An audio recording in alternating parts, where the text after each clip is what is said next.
universo mecánico y más allá.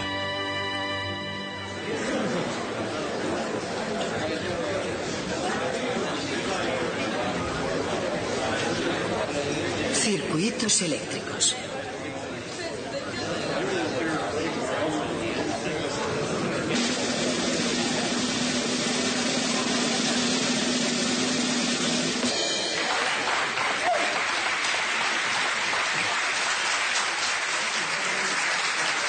Creo que ya es hora de que esta clase tenga clase. Hoy día los científicos somos gente poco ceremoniosa, y en verdad es raro ver a uno trajeado así. Pero en el siglo XIX era bastante frecuente que para dar clases de cierta categoría se vistieran solemnemente. Y en ningún sitio fue esto más cierto que en la famosa Royal Institution. Tengo una fotografía que se hizo a mitad del siglo XIX. Esta determinada lección pública fue digna de ser inmortalizada en una fotografía debido a la asistencia del príncipe de Gales. Para eso se trataba de una institución real. El príncipe de Gales debe ser uno de estos muchachos que están aquí en primera fila. Sin embargo, yo no sé cuál es. Pero la razón por la que esta disertación es digna de ser recordada no es por la asistencia del príncipe de Gales, sino porque fue pronunciada por Michael Faraday. De hecho, en una conferencia como esta de la fotografía, hace unos 200 años, Michael Faraday quedó tan embelesado por la ciencia que decidió abandonar su prometedora carrera de aprendiz de encuadernador. Pero en esa serie de conferencias hubo un hombre que causó una impresión duradera en toda la tradición. Se llamaba Charles Whiston y fue una figura clave en la elaboración de las tuercas y tornillos que hicieron de la electricidad algo práctico. Y esas tuercas y tornillos constituirán nuestro tema de hoy.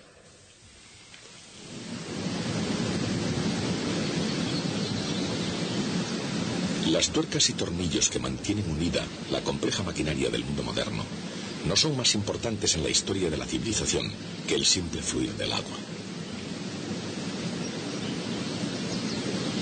Aprender a controlar y dirigir el curso del agua ha sido un ingrediente crítico en el desarrollo de las civilizaciones.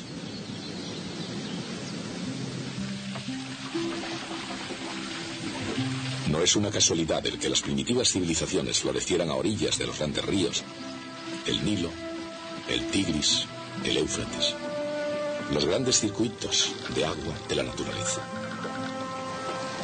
Para poder prosperar, cada sociedad tuvo que desarrollar medios para manipular, controlar, distribuir la corriente de agua en regadíos y drenajes frente a inundaciones y para fomentar el desarrollo de las ciudades. Y así como todos los caminos conducían a Roma, iba también una ingeniosa red de acueductos. El imperio sobrevivió tanto tiempo, en muy buena parte porque los acueductos traían agua fresca desde las montañas de Albanos. En aquellos tiempos, esos complejos circuitos de conducciones que distribuían el agua a los baños, edificios y fuentes de la ciudad eran asombrosamente sofisticados. Pero solo en el siglo pasado comenzó a desarrollarse otra tecnología de conducciones, la electricidad. Inventores tales como Thomas Edison encontraron la fórmula de manipular las corrientes eléctricas para iluminar las lámparas de las casas y llevar puntos y rayas a muy largas distancias a través de alambres.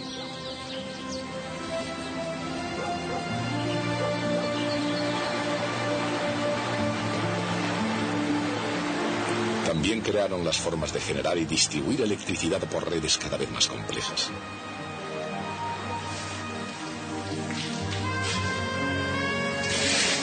Pero desde los días en que la estación de iluminación de Edison era la primera planta de energía del mundo, los ingenieros han desarrollado formas mucho más sutiles de utilizar la corriente eléctrica. Hoy en día, un simple chip de ordenador contiene un circuito eléctrico tan complejo como el plano de calles de toda una ciudad. Y en principio, la propia existencia de una gran ciudad como Los Ángeles depende de muchos de esos circuitos. Los Ángeles, por supuesto, es más que una autopista, pero sin un milagro de la ingeniería no sería más que una aldea polvorienta entre el desierto y el profundo mar azul. Y ese milagro se llama el Metropolitan Water District. Al diseñar circuitos tanto hidráulicos como eléctricos, todo se reduce a controlar un flujo de las corrientes. Por el acueducto del río Colorado fluyen 163.000 metros cúbicos de agua por hora hacia el embalse de Los Ángeles. Por este hilo de cobre fluyen 1.3 amperios de corriente eléctrica. Así como el agua hace posible la vida, el flujo de electricidad hace posible la luz. ¿Cuánta luz depende de la intensidad de corriente que se mide en amperios? Un amperio es un culombio de carga eléctrica por segundo fluyendo por un circuito. Dicho con otras palabras, la intensidad I de corriente eléctrica es la variación de carga eléctrica Q por unidad de tiempo. En cualquier instante, esa intensidad es la misma en todos los puntos a lo largo del hilo, porque la carga eléctrica, como el agua, ni se crea ni se destruye a lo largo del camino. Simplemente se mantiene circulando. Mientras que los ríos han estado circulando durante miles de años, hasta 1800 la electricidad era básicamente un campo estático. En ese año Alessandro Volta se adelantó e inventó la batería. Esta nueva fuente de energía llamada pila voltaica hizo posible que se pudiera mantener un flujo de electricidad y se abrieran las compuertas del progreso. Con ello, Sir Humphrey Davy pudo obtener pronto nuevos y brillantes metales, sodio y potasio, a partir de las sales de sodio y potasio.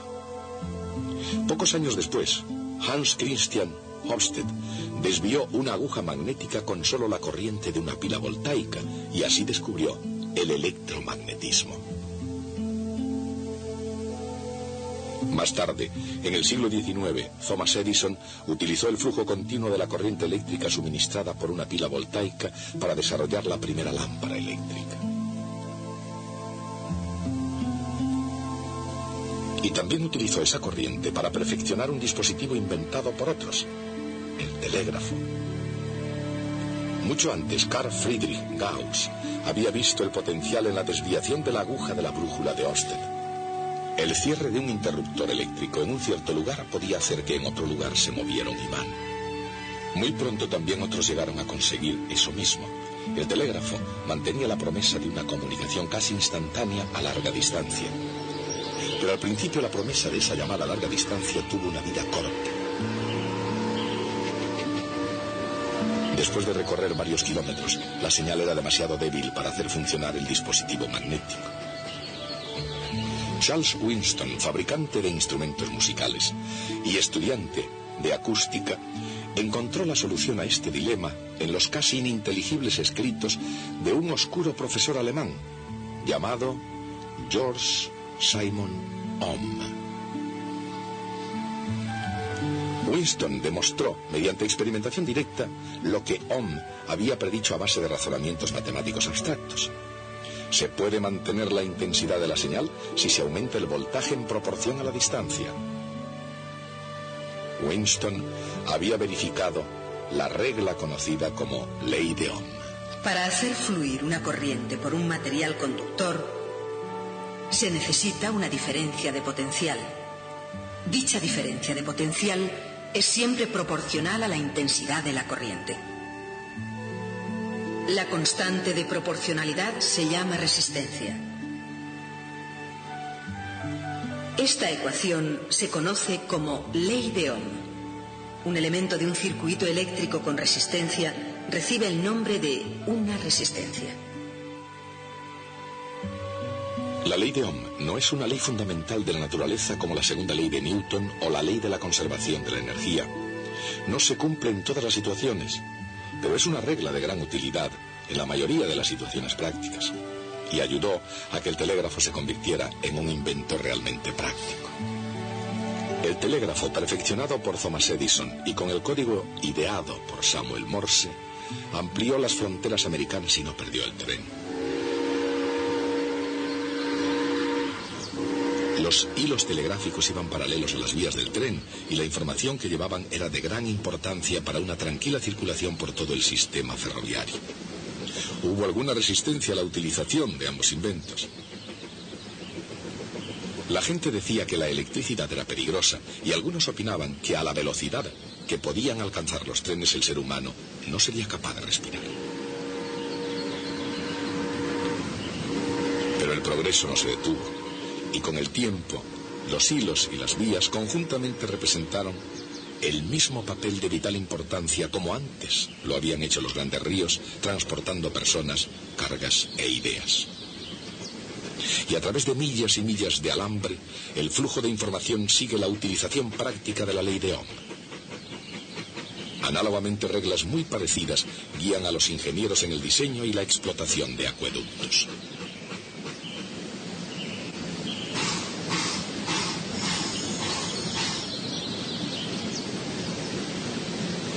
Esos ingenieros saben, desde hace mucho tiempo, que la velocidad de la corriente de agua por una tubería depende precisamente de una serie de factores. De la pendiente del terreno y de la presión aplicada, de la longitud y del diámetro de la tubería, y de la viscosidad y densidad del agua.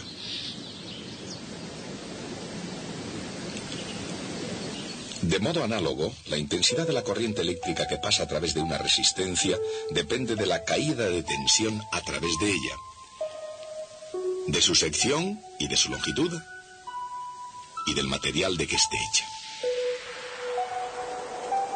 La resistencia de una resistencia eléctrica es proporcional a su longitud. Inversamente proporcional a su sección y proporcional a su resistividad o tendencia a frenar el flujo de electrones. Todos los materiales tienen esa tendencia, pero en grado distinto. Si colocamos resistencias en un circuito, una a continuación de otra, harán el mismo efecto que si hubiéramos colocado una resistencia más larga. Esta disposición se llama resistencias en serie. Si colocamos resistencias, una al lado de otra, aumentará la sección por donde puede pasar la corriente. A esto se llama resistencias en paralelo, y el conjunto tiene menos resistencia que cada una por separado. Y lo mismo pasa con el agua. Si colocamos secciones de tubería en serie, es lo mismo que si la hiciéramos más larga, y la resistencia al movimiento aumentaría. Pero si las tuberías se colocan una al lado de la otra, pueden transportar más agua con más facilidad. Y estas en particular conducen gran cantidad de agua, haciéndola subir 480 metros de altura desde el río Colorado hasta un punto desde el que pueda descender hacia Los Ángeles.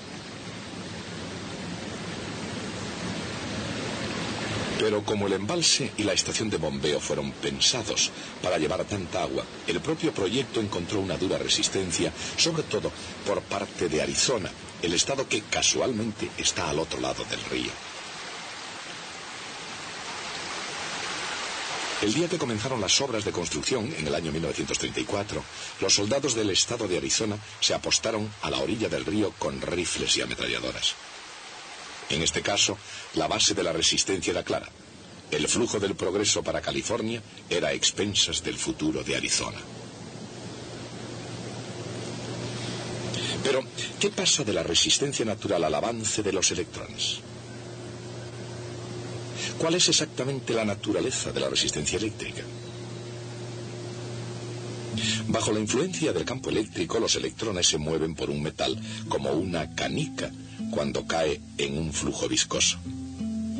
Si no fuera por la resistencia, acelerarían libremente como cuando un cuerpo cae en el vacío. Pero en la realidad se mueven con una velocidad media constante. La resistividad es como la viscosidad. Cuanta más tenga un material, más lentamente se podrá mover una partícula en su interior.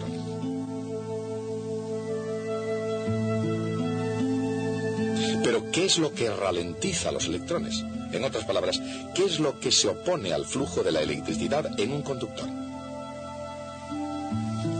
En el interior de un metal los electrones se mueven constantemente en todas direcciones. Aquí están representados algunos de ellos por unos puntos. Giran en órbita por todo el metal como si fuera una molécula gigante. Esta especie de flujo no encuentra ninguna resistencia. Tampoco crea una corriente neta que entre por un extremo y salga por otro. En esas condiciones, el conductor está en equilibrio electrostático. No hay campo eléctrico en su interior. No hay diferencia de potencial de un extremo al otro. Pero si una batería hiciera circular una corriente eléctrica, ese equilibrio se destruiría y se crearía un campo eléctrico en el interior del conductor.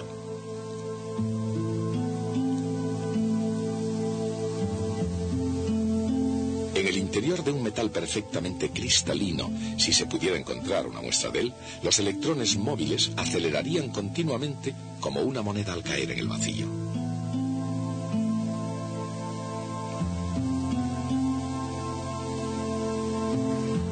Pero en el mundo real, los cristalinos no son perfectos. Tienen defectos e impurezas y sus átomos vibran con energía térmica. Los electrones acelerados por la fuerza del campo eléctrico rebotan contra cada impureza comportándose como una bola en una máquina de juego. Todos esos rebotes, todas esas paradas y arrancadas producen la resistencia que impide que el electrón circule aumentando su velocidad. Por eso, los electrones se mueven a una velocidad media constante, creando una corriente constante bajo la influencia de una fuerza constante. Cuando los electrones tropiezan con las imperfecciones, hacen aumentar las vibraciones de los átomos.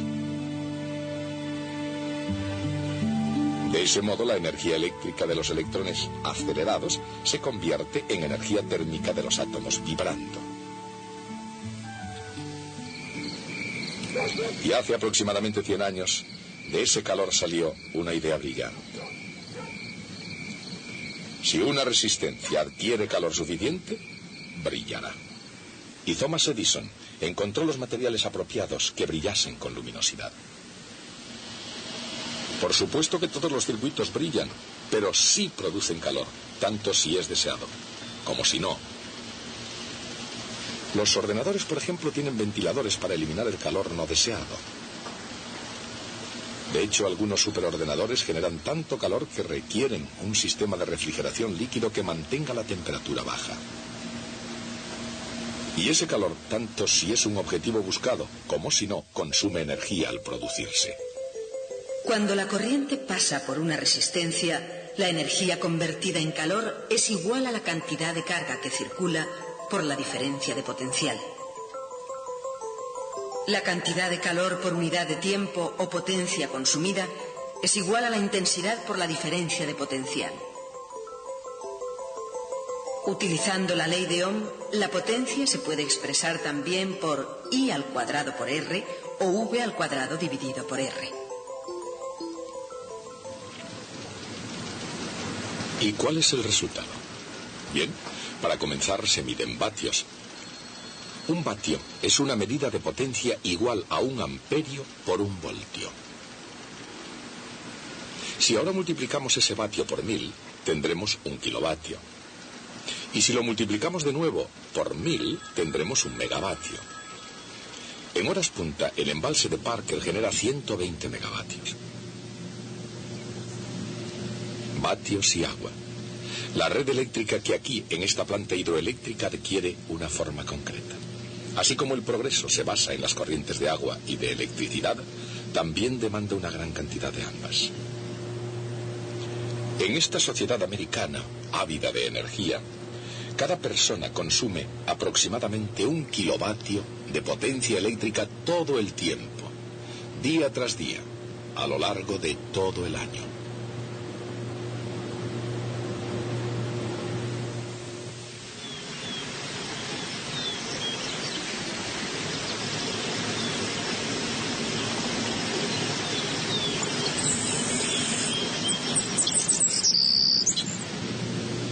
Para suministrar a los consumidores ambas cosas, agua y energía, los ingenieros tienen que dominar primero el arte y la ciencia del diseño de circuitos. Los elementos comunes en los circuitos eléctricos elementales son los hilos y los interruptores, las baterías, las resistencias y los condensadores. Y aunque estos elementos se pueden combinar en redes de complejidad siempre creciente, siempre obedecen a unas mismas reglas sencillas llamadas leyes de Kirchhoff. Gustav Kirchhoff, físico alemán, era muy aficionado a las matemáticas. Aplicando la ley de Ohm y generalizándola completamente, dedujo dos leyes que expresan cada una de ellas una idea ya conocida. Una de esas ideas es la de la conservación de la carga. Y la correspondiente ley en los circuitos es que cuando una corriente se divide en dos o viceversa, la suma de las intensidades de las corrientes que llegan al nudo es igual a la suma de las intensidades de las corrientes que salen de él. La otra ley de Kirchhoff expresa la conservación de la energía. Una carga eléctrica que recorre un circuito completo ni pierde ni gana energía.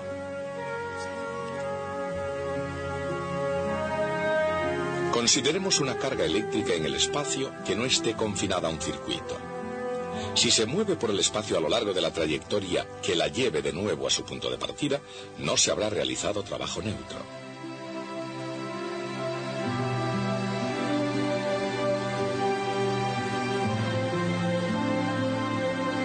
El potencial eléctrico o voltaje puede crecer o disminuir, pero siempre vuelve a su valor inicial.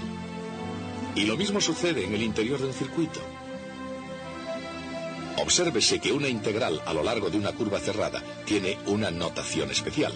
El signo de la integral tiene un círculo sobre él. Así, en el caso especial de un circuito eléctrico, todos los aumentos de potencial debidos a batería y condensadores cargados y todas las caídas de tensión debidas al paso de la corriente por las resistencias tienen como resultante neta cero. Utilizando solo esas dos leyes, los ingenieros analizan los circuitos más complejos. Como un simple ejemplo, pensemos en un condensador conectado a una resistencia y a una batería. Incluso cuando se va cargando el condensador, el aumento total de voltaje es igual a la caída total a lo largo del circuito. En un circuito eléctrico, un condensador almacena carga de la misma manera que un depósito almacena agua para un uso posterior. Y hace falta mucho tiempo para llenar o vaciar uno de ellos. ¿Cuánto tiempo? Naturalmente eso depende del volumen del depósito y de cuánta resistencia haya para que salga el agua. Cuanto más grande sea el depósito y mayor sea la resistencia, más tiempo se necesitará. Sucede exactamente lo mismo con la carga cuando se trata de descargar un condensador. Si se aplican las leyes de Kirchhoff, nos encontramos con que el tiempo es igual a la capacidad del condensador multiplicada por la resistencia. Naturalmente no hay planes de vaciar el lago Havasu de inmediato. Al mismo tiempo que se va vaciando de agua para saciar la sed de Los Ángeles, la nieve de lejanas montañas se va derritiendo y va alimentando al río Colorado, que a su vez vuelve a llenar el embalse, como si fuera parte de un ciclo global que conservara la humedad. De modo análogo, los circuitos eléctricos conservan la carga. Y así es como la noción de evolución se añade al principio de conservación, tal vez queriendo demostrar con ello que cuanto más cambian las cosas, más siguen siendo las mismas. La civilización sigue dependiendo de las corrientes, aun cuando se añada al flujo de la electricidad. Y la moderna ciudad de Los Ángeles, al igual que la antigua Roma, está limitada y depende de la habilidad de canalizar y distribuir dichas corrientes.